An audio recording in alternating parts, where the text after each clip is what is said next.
Cette semaine, dans L'air de rien, la genèse étonnante d'une histoire elle-même étonnante. René Marquis se replongeait dans le parcours atypique de son tonton du Siam, missionnaire de Saint-Gabriel parti en Thaïlande. Si le personnage est atypique, le lien qu'il entretenait avec sa famille de Montournai l'est aussi. C'est le sujet de notre émission. Bienvenue dans L'air de rien.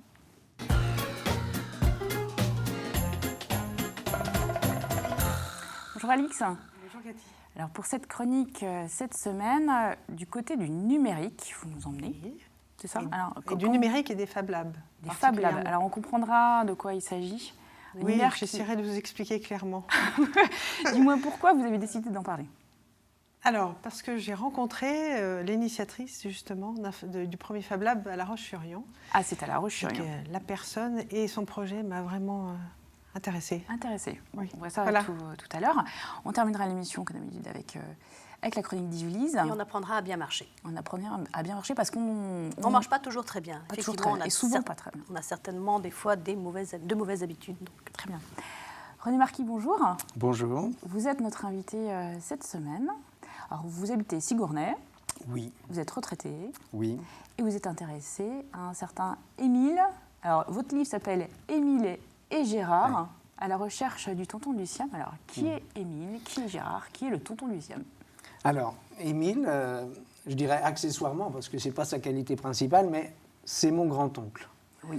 Et donc, Émile Courgeot, un Vendéen, mais alors pur jus, né dans un village, comme on dit, un hameau de Montournai, l'Aubretière, né en 1885. Et dans une famille de 8 enfants, ouais, petits paysans, une famille typique de l'époque, très ancrée dans la religion, par exemple, ce qui était un trait caractéristique. Et alors, si on prend l'autre bout de sa vie, puisqu'il a eu une vie plutôt longue, il est mort en 1973, 88 ans et plus loin tard. de chez lui, loin de son pays natal. Absolument, il est mort en Thaïlande, à Bangkok, après y avoir vécu, donc sur ses 88 ans, il a vécu plus de 50 ans en Asie, pas seulement à Bangkok, à Singapour. Ouais. Et puis dans ce qui reste de sa vie, qui était plutôt avant sa période asiatique, il a vécu aussi à Londres, il a vécu en Espagne. Bon, il n'a pas été très vendéen dans le cours de sa vie, mais il a toujours eu un ancrage très très fort. Alors on va le voir parce que ce qui serait étonnant, c'est que grand voyageur, mais alors quand même très très présent dans la famille, donc cette famille de Montournai. Oui. Alors par rapport à vous, c'est dans les générations, c'est le frère de mon grand-père maternel. Voilà, c'est le frère de mon grand-père maternel. Qu'est-ce qui a fait que vous êtes intéressé à lui? Parce que c'était un personnage, on le redira, très présent, mais vous l'aviez un peu occulté. Tout à fait, tout à fait. Il y a vraiment deux périodes dans mon rapport à ce grand-oncle. La période récente où j'ai fait un pas vers lui, et puis il me l'a bien rendu, j'ai découvert des tas de choses, d'où le livre. Je n'avais pas du tout idée d'écrire un livre, puis ensuite de chercher un sujet de qui je pourrais bien parler. Ce n'est pas du tout comme ça. Le sujet s'est emparé de moi, vraiment. Dans mon premier rapport avec ce grand-oncle, c'était très, très différent, puisqu'il était là. Il était dans la famille. J'ai toujours, aussi loin que je me souvienne, j'ai toujours vu une photo du grand-oncle sur le buffet. Et je dirais que ma maman, à la maison de retraite, avait encore une photo de tonton Émile, comme on disait. Et puis il y a cette tante. Et alors, oui, il y avait qui entretenait beaucoup, une tante, donc la sœur de ma mère, qui était souvent en vacances. Elle était institutrice, était célibataire, et elle était en vacances à la maison. Et c'était sa correspondante. Alors elle nous faisait profiter, peut-être un peu trop, d'où la lassitude, mais elle nous faisait profiter de tout ce qui arrivait du Siam. Je revois ces belles lettres avec des timbres toujours incroyables. Et il y avait des photos, il y avait des poèmes, parce qu'il écrivait des poèmes tout le temps. Donc il nous en envoyait. Et parfois en anglais?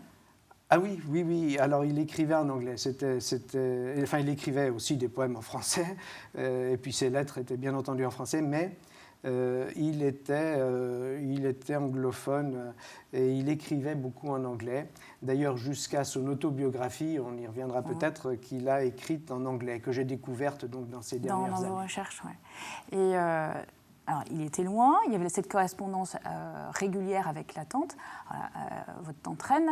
C'est ça. Elle entretenait quand même, elle était en admiration devant cet oncle. Oui, plus qu'en admiration, c'était une sorte de culte. Elle a souhaité ce tonton, pour elle c'était son oncle direct, elle a vraiment souhaité qu'il dirige sa vie. Ça allait très très loin. Et c'était un rapport dans lequel aussi j'ai mis le nez en découvrant la correspondance qu'elle avait eue avec lui, ou plutôt ce qu'elle recevait de lui, évidemment. Et c'est cela qui est resté. Et donc j'ai mis même des reproductions de... Alors le livre, il est très documentaire. Vous avez reproduit énormément de documents. Je ne sais pas si vous les avez recensés, mais entre les correspondances, des extraits de presse aussi, il y a beaucoup de choses pour mieux comprendre le personnage. Alors, vous avez beaucoup entendu parler de lui, mais ça vous a un peu... Vous avez mis de la distance, en fait, assez jeune. Mais je pense qu'il fallait, parce que il y avait une fascination qui s'imposait et qui était voulue, entretenue. Et à un moment donné, un adolescent des années 60, il avait d'autres sollicitations. Il fallait qu'il fasse sa vie aussi. Et puis, bon, Oui, parce qu'on aurait bien aimé que vous rentriez dans la ligne. Ah oui. Là, j'ai redécouvert, j'avais complètement oublié, mais j'ai redécouvert une sollicitation très précise adressée à mes parents pour que j'aille le rejoindre, que je prenne la relève. C'était en soi, d'ailleurs, c'était généreux de sa part, parce qu'il avait sûrement eu le sentiment d'avoir une vie bien remplie, où il y avait à la fois de l'aventure et puis un idéal. Et donc, il souhaitait à la fois m'en faire profiter, c'est clair, et puis en même temps, bon, il était dans pourquoi vous ? Vous savez ça ? Ah, pourquoi moi ? Non, je ne sais pas. C'est vrai qu'il y a d'autres petits-neveux que je salue et qui ont eu peut-être leur rapport avec lui, mais je crois que j'ai été celui à qui il s'est le plus adressé, jusqu'à découvrir très récemment une carte postale qu'il m'avait adressée à 3 mois de sa mort, en 1973. Il devait répondre à des vœux que je lui avais sans doute envoyés, que j'ai oubliés, mais il m'a envoyé un message très peu de temps avant sa mort. C'est donc, dans la genèse de cette histoire, de ce livre, il y a sûrement à voir avec un peu d'affectivité, que je pense avoir beaucoup dépassé. Ce n'est pas une histoire fermée sur une famille, mais je pense avoir fait vivre un petit peu de la Vendée, un petit peu de l'époque. Un petit peu du et puis monde. vous posez quand même beaucoup d'interrogations sur pourquoi, son attachement à sa congrégation de Saint-Gabriel, sur sa vision aussi, parce que vous dites, je ne suis pas forcément toujours d'accord avec sa façon de voir les choses. Donc vous n'êtes pas dans l'admiration, mais vraiment dans la compréhension, à la fois pourquoi ce personnage a marqué votre famille, et puis son parcours, tout simplement. Oui, l'admiration, d'une certaine façon, elle est maintenue, mais la fascination est tombée, c'est vrai. Il y a beaucoup d'aspects qui interpellent. Bon, il était missionnaire. Qu'est-ce que ça signifie ? Donc ça, c'est l'aspect Gérard, frère Gérard. Et d'ailleurs, quelquefois, je m'interroge, est-ce que Gérard est vraiment Émile ? Oui, parce que le titre dit, il y a Émile, et c'est parce que Gérard, c'est parce que c'est frère Gérard. Voilà, frère Gérard Magella, c'était son nom en religion. Donc, qu'est-ce que ça signifie d'être missionnaire quand on est présent dans un pays aussi riche culturellement et spirituellement que la Thaïlande, l'ancien Siam, où il y a le bouddhisme, c'est colossal, la spiritualité du bouddhisme. Eh bien, jamais dans ses écrits, il n'en parle. Ouais. Est-ce qu'il ne l'a vraiment pas vu ? Non seulement il n'en parle pas, mais il n'écrit pas le mot Bouddha, bouddhique, bouddhiste. C'est la zone invisible. Or, c'est quelqu'un qui était diablement intelligent, qui était ouvert, qui allait vers les autres. Pourquoi n'a-t-il pas vu ça ? C'est une question que je me suis posée. J'ai certaines réponses, d'ailleurs. Enfin, j'ai creusé cette question. Et voilà, je le donne, je ne lui en fais pas reproche, évidemment, pourquoi. Mais c'est une chose qui fait que j'ai plus lieu d'être fasciné. J'ai aimé donner des éléments, enfin trouver des éléments pour comprendre, les donner à comprendre aussi, parce que c'est un peu toute la Vendée qui... Oui, puis c'est une génération où il n'était pas le seul missionnaire à être parti, qui représente non, certains travaux établissent qu'il y a eu, dans la grande époque du départ des missionnaires, quelque chose comme 700, peut-être 800 missionnaires, hommes et femmes, religieuses et prêtres, qui sont partis de Vendée seulement. Donc c'est considérable. Il y a beaucoup de gens comme moi ont leur tonton du Siam ou leur tonton du Congo ou leur tante. Alors c'est pour ça que votre livre pourra leur parler. Oui. On reviendra après la chronique d'Alix sur quand même le personnage atypique, parce que certes, il y a eu d'autres missionnaires, d'autres tontons du Siam, alors lui, il a quand même vécu des choses assez extraordinaires. Oui, et y compris en France d'ailleurs. Et y compris en France. Oui. On va passer alors à une version numérique, là, du coup, avec Alix.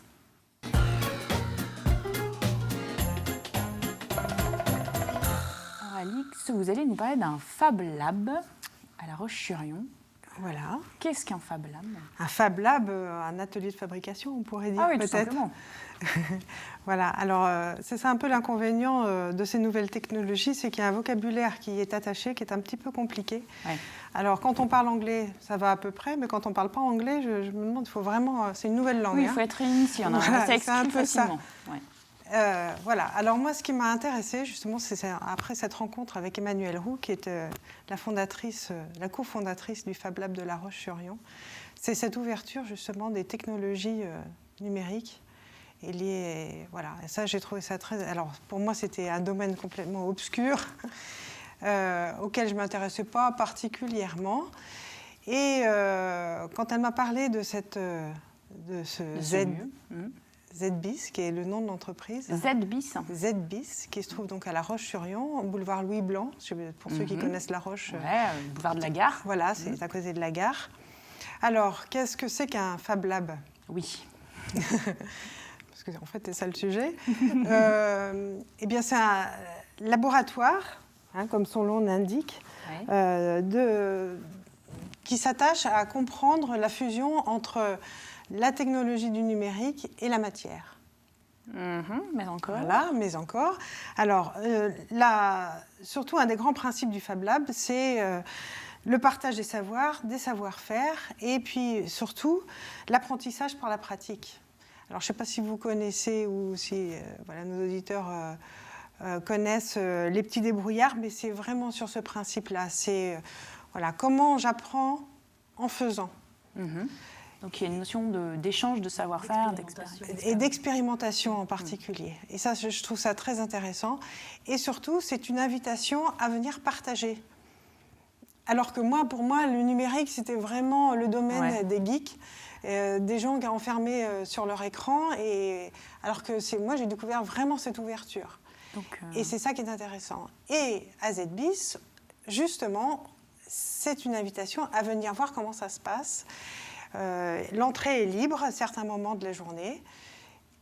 Et je pense que ce serait bien, en tout cas moi ça m'a donné envie d'y aller. On voit des gens qui sont en train de fabriquer des choses avec des outils numériques, c'est ça ? Voilà, c'est ça. Alors aussi, on partage des outils. Il y a un outillage qui est à la disposition. Alors, il y a plusieurs formules. On peut venir s'abonner pour un mois. Ça coûte 60 €, 66 €, je crois. Et on met à votre disposition, après un temps d'apprentissage, évidemment, parce qu'on ne peut pas faire marcher... une imprimante 3D. Une imprimante 3D, par exemple, ou une découpe laser. Comme ça, il faut quand même apprendre à s'en servir. Donc ça peut être pour un projet personnel, professionnel. Fabriquer un prototype, par exemple. D'accord. On a envie d'un secrétaire, d'une table de travail particulière. On a ça en tête depuis des années. On ne sait pas comment le mettre en œuvre. Et ben, on va chez ZBIS et puis on fait part de son projet et on essaye de le mettre en œuvre. D'accord. Il y a des gens qui sont là pour nous guider. Il y a des gens qui sont... Voilà, absolument. Et puis il y a des gens qui sont là comme nous pour mettre en œuvre une idée. Mais ils peuvent participer à ce projet-là d'une façon ou d'une autre. D'accord, mais on peut y aller en simple visiteur, par curiosité. En simple visiteur aussi, oui. Alors ça, c'est... Voilà. Donc, boulevard Louis Blanc, à La Roche-sur-Yon. À La Roche-sur-Yon. Vous vouliez ajouter quelque chose ? Oui, alors le vendredi soir, de 19h à 22h, Oui. Les aidebiciens, comme Emmanuel Leroux les appelle, se retrouvent en Open Lab. On Alors, appelle ça Open Lab, l'Open Lab, laboratoire ouvert, Oui. en français dans le texte. Ouais. Et justement pour élaborer des projets ouverts et collectifs. Donc je pense qu'on arrive là-bas, on partage son projet, son idée, les gens s'en emparent et puis on met en œuvre, ou en tout cas on l'étudie de façon collaborative. Ouais. Monsieur Marquis, vous faites quoi vendredi soir? En tout cas, ça donne envie, en tout cas, à aller voir sur le site internet. Puis aussi, c'est des choses dont on entend beaucoup parler sans C'est vous concrètement savoir un peu comment ça... Et Voilà. on peut, y compris, ça peut aboutir à des objets en bois aussi. Oui, absolument. Ah oui, d'accord. Absolument. Ah, vous avez mis en tête? Non, mais j'ai entendu que oui, ça, un meuble. Oui, absolument, un meuble. Alors, il y a des enfants, il y a des... Elle propose aussi des stages en famille ou pour les enfants pendant les vacances scolaires. D'accord, bon, très bien. Bon, merci Alix. Evie, vous aviez entendu parler Oui. Bon, d'accord. Vous y êtes allée déjà? Je suis allée avant que ça s'appelle le Fab Lab. C'était la Forge des possibles. Voilà. Non, la Forge des... Alors, la Forge des C'était- possibles, ça existe peut-être toujours. C'était Pour le même français. lieu, c'était au même Oui, c'était au même endroit. boulevard C'est Louis Blanc, transformé en tout à fait. Très bien. Retour dans l'histoire de Oui. votre tonton du Siam. Donc, ce frère Gérard, qui s'appelait Émile quand il est Il parti. s'appelait Émile Courgeot, il est devenu frère Gérard Magella et ils ont cohabité tous les deux à certains moments de façon un petit peu bizarre, un peu tendue. Ils avaient chacun leur univers, mais Ah c'était oui. le même. Ouais. Et alors, vous savez pourquoi est-ce que lui, il est entré dans les ordres? Pourquoi est-ce qu'il est devenu missionnaire? Oui, alors, c'est une histoire qui nous amène à nous replonger dans l'époque. Et c'est vrai que sa petite histoire croise souvent la grande histoire, et c'est ça aussi qui est intéressant. Et ça a beaucoup à voir avec les relations tendues qu'il y a eu à ce moment-là entre les congrégations et l'État, ministère Combes, dissolution des congrégations enseignantes. Celle de Saint-Gabriel est donc dissoute en 1903 alors qu'il a 18 ans. Et que donc il finit sa formation. Et eh bien, tous les frères sont renvoyés chez eux. Et ma foi, lui, il est d'abord assez content de participer aux travaux des champs. Il est très content. Et puis, bon, c'est pas une situation pour lui, donc il essaye plein de choses. Cocher en Seine-et-Oise, enfin, il était un tempérament d'aventurier quand même.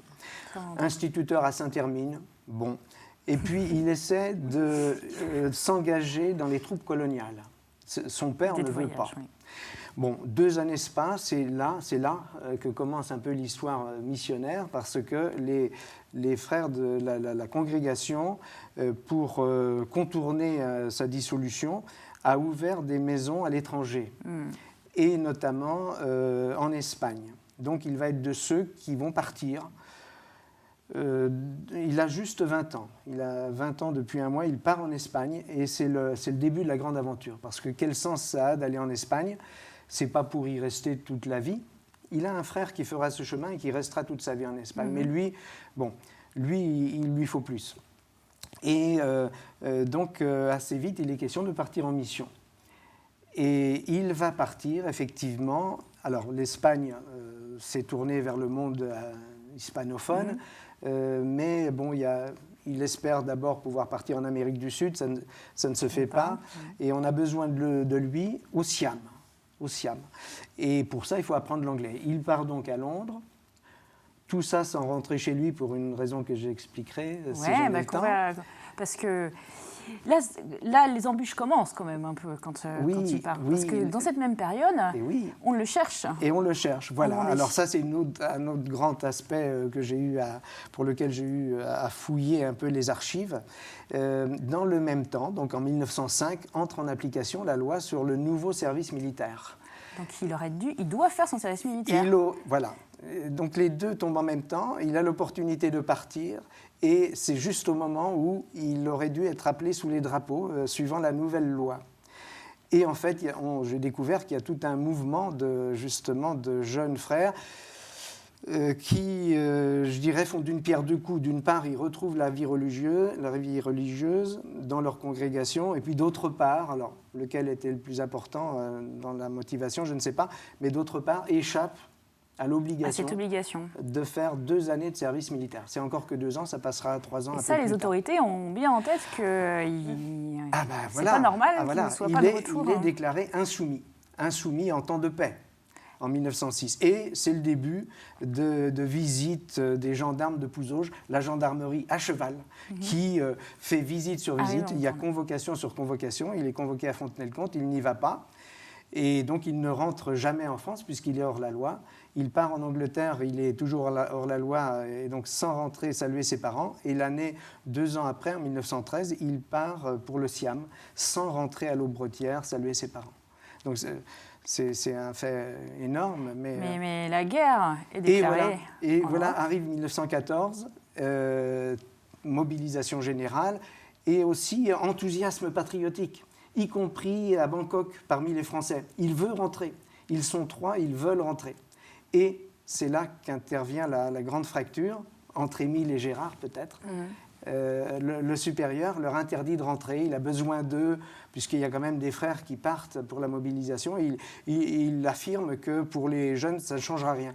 Or, ça aurait changé énormément de choses, puisqu'il y avait l'union sacrée, les insoumis d'avant étaient amnistiés pourvu qu'ils reprennent, qu'ils se joignent à la mobilisation. Mais lui, sur ordre, restera. Il restera jusqu'à 1918, où là, pour des raisons que j'analyse, son supérieur donne l'ordre de faire sa soumission. Il va faire sa soumission, puisque c'est le mot.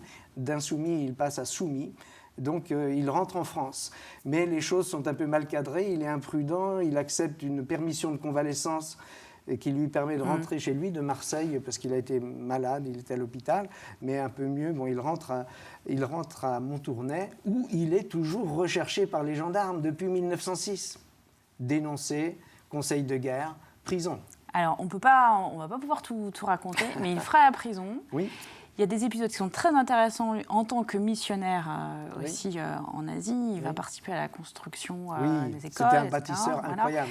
Il fera aussi de la prison quand les Japonais débarquent. Exactement, les Japonais envahissent à peu près toute l'Asie du Sud-Est, dont Singapour. Et au bout de quelques mois, il s'avère que il y a un noyau de chrétiens à Singapour qui sont parfaitement des bouches inutiles pour les Japonais, qui décident que ces 2, 3, 4 000 personnes, quelque chose comme ça, vont être enfermés. Enfin, c'est pas vraiment un camp. Il parle de camp de concentration, c'est pas vraiment le mot, parce qu'on ne retrouve pas les mêmes caractéristiques. Ils sont privés de liberté. Mais ils sont privés de liberté et reclus et sommés de se débrouiller tout seuls pour se nourrir dans la forêt équatoriale, enfin, dans la forêt de Malaisie. C'est donc une mortalité effroyable. Il y a la malaria, il est lui-même très malade. Mais il survit à cela, après quand même presque 2 ans de détention. Il y a une autre facette de votre tonton du Siam, on ne va pas avoir le temps de l'aborder, je suis vraiment désolée parce que le livre est vraiment très très complet, très intéressant, et il parlera à beaucoup de familles, je pense.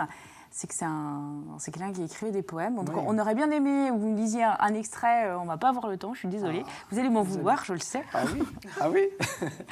Mais le personnage est vraiment étonnant, et ce qui est bien, c'est que c'est pas rébarbatif, vous savez aborder les choses, même si on n'est pas de votre famille. Je l'espère. On est interpellé, même vos questionnements sont intéressants. On va conclure cette émission avec La Marche et un bouquin que nous suggère Yves-Lise.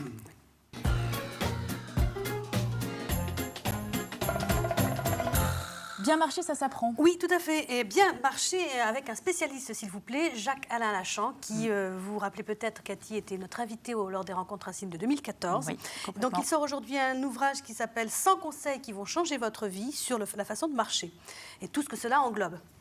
Un exemple. Un exemple, tout à fait. Est-ce qu'il faut changer de chaussures quand nous portons des chaussures? Est-ce qu'il faut en varier? Est-ce qu'il faut varier? Eh bien oui, bien sûr, il faut en changer. D'ailleurs, il se livre à une petite analyse, un petit décryptage de différentes photos de paires de chaussures portées par des femmes et des hommes d'âge différents. Et il regarde un petit peu, il analyse les façons dont ils ont été usés, dont ces paires de chaussures ont été usées. Ah ouais. Donc, mais il ne se limite pas seulement à la marche. Il parle aussi de notre posture, de la façon dont nous comportons notre Gestalt, comme disent les Allemands. Oui, voilà, il faut effectivement, quand nous sommes en station debout, il y a une certaine façon pour ne pas avoir mal, pour ne pas avoir de crampes, par exemple, ou quand nous sommes assis dans un fauteuil un petit peu mou, il va falloir se relever sans difficulté, sans avoir de mal au dos non plus. Donc ces conseils font mouche, ils corrigent tout à fait nos mauvaises habitudes. Par exemple, quand on veut pas rendre un paquet, il faut plier Ouais, les genoux, ça on le sait, on ne se penche Mhm. pas, bien sûr. Ou quand on veut se lever d'une chaise sans avoir mal, quand on est un petit peu souffreteux, un petit peu de mal, un petit coussin triangulaire dans le dos, c'est très utile. Ah oui, pour l'inclinaison. Mhm. Il parle aussi de l'importance du regard. On ne porte pas le regard par terre, mais le regard en haut. Le balancement des bras, qui aide à la bonne marche aussi. Et un truc qu'il a repéré, vraiment une sale habitude qu'ont les gens maintenant, de plus en plus, c'est de téléphoner en marchant. Ou d'envoyer des textos. Donc, ça veut dire qu'on baisse la tête. Et on a mal, bien sûr, au cervical, au lombaire. Et il y a quand même un moyen. Et puis en plus, ça peut être dangereux dans la rue. Il y a un moyen, tout simplement, c'est on se pose, on s'arrête. Et puis si on veut téléphoner, on s'arrête, quoi. On ne marche pas en téléphonant. Voilà, en fin d'ouvrage, Jacques-Alain Lachan propose 17 exercices à faire. Et notamment un que j'ai noté, que je trouve assez intéressant. Il recommande de s'exercer quotidiennement en marchant à reculons. Un peu le moonwalk, voilà. Pour un vrai soutien du corps par le pied. Vous nous rappelez Voilà. les coordonnées? C'est Alors, un livre qui est très pratique. C'est un livre qui est très pratique, vraiment, c'est 100 questions. Ça s'appelle donc 100 conseils qui vont vous changer la vie. Bien marcher, ça s'apprend, aux éditions Payot, et il coûte 18 €. D'accord, très bien. Un bon investissement alors. Merci Yvelise, merci Alix et merci Monsieur Marquis. Vous êtes en signature le 21 mai à la librairie de Pouzauges et on invite franchement, sincèrement, si on n'a pas d'action dans votre livre, à se plonger dedans. Merci beaucoup. Merci.